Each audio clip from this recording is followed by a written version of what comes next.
दिलेली आहे। मित्रांनो, याच्या संदर्भातील हा 29 जुलै 2025 चा जी आर आपण पाहू शकता।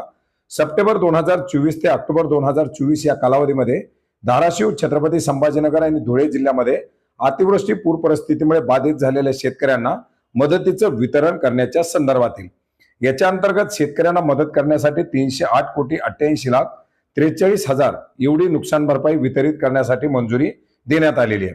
डीबीटीच्या माध्यमातून शेतकऱ्यांना ही नुकसान भरपाई वितरित करण्यात यावी अशा प्रकारच्या याच्यामध्ये सूचना देण्यात आलेल्या आहेत, ज्याच्यामध्ये ऑक्टोबर 2024 मध्ये बाधित झालेल्या शेतकऱ्यांसाठी 28 ऑक्टोबर 2024 च्या जे काही सादर करण्यात आलेला प्रस्ताव होता, या प्रस्तावानुसार 79,880 शेतकऱ्यांसाठी जे काही 86,46,34,00,000 रुपयाची नुकसान भरपाई मंजूर करण्यात आलेली आहे।